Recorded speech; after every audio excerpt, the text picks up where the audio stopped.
All right, folks, how was that? That was good. Now, today when you're out there on the glacier, you notice that some of the ice looks a little bit blue. It's just because of how dense the ice is. So if you take the ice in our glacier and you compare it to the ice cubes you have in your freezer, your ice cubes are about 40 to 50% air.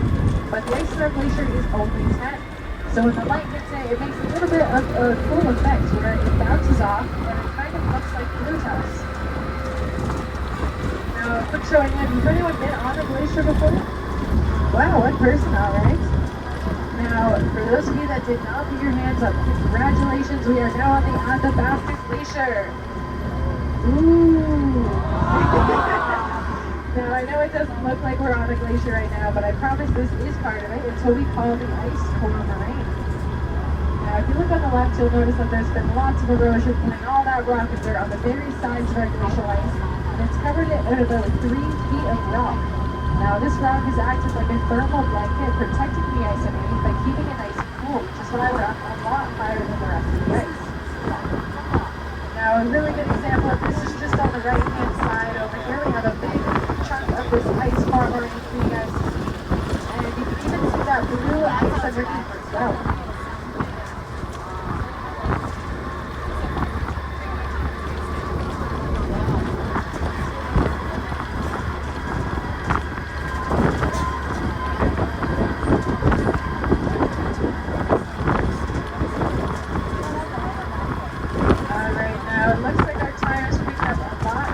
Going down this road, and I definitely don't want to take that on the glacier.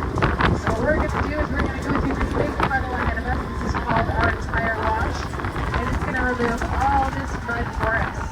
Now, the reason we don't want this mud on our glacier is because it's super dark in color. So if it did get on our glacial ice, it would attract a lot more light and a lot more heat, which would actually melt the ice faster. Now, this is known as the albedo effect. It's the same idea as why you don't want to wear a black t-shirt on a hot summer day.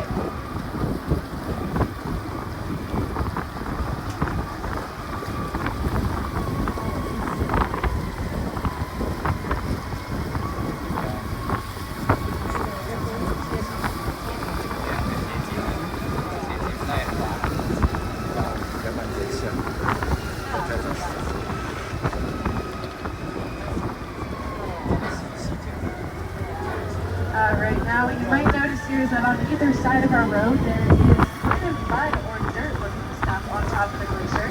This is actually a mineral called cryolite. It's a naturally occurring element made up of forest fire ash as well as dust and rock particles. Now, we have gotten off of our ice core moraine and we are now on the glacier road. So you guys are officially on the surface of the glacier. Woohoo! Ah! Awesome! I love this. This is fantastic.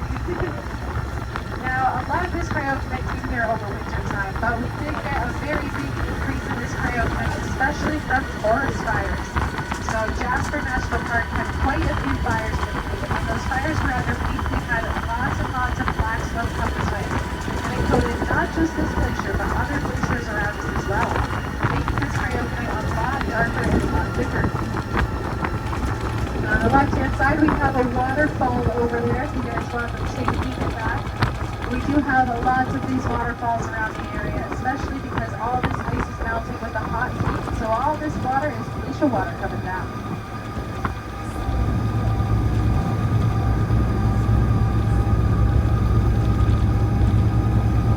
Alright, now just a few things to know when you're out there. Our glacier is full of dangerous hidden things.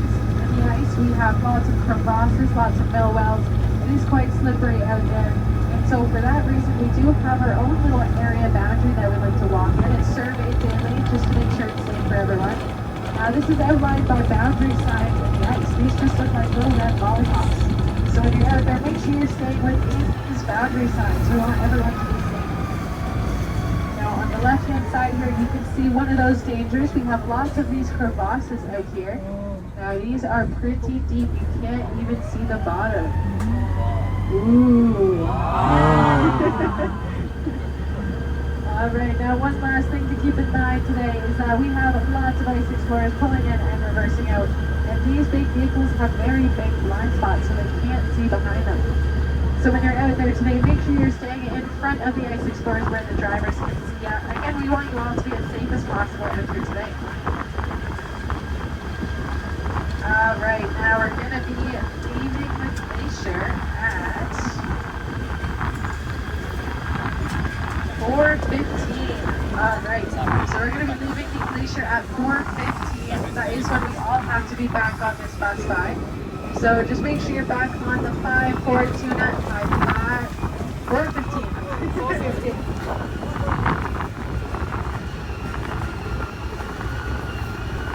Alright. Now before I let you all off here, a quick little quiz. Which bus are we on? Perfect. And when do we have to be back on the bus? 4:15. Awesome. You guys are amazing. All right, one last one. Ooh. All right, everyone. Have a fantastic time out there.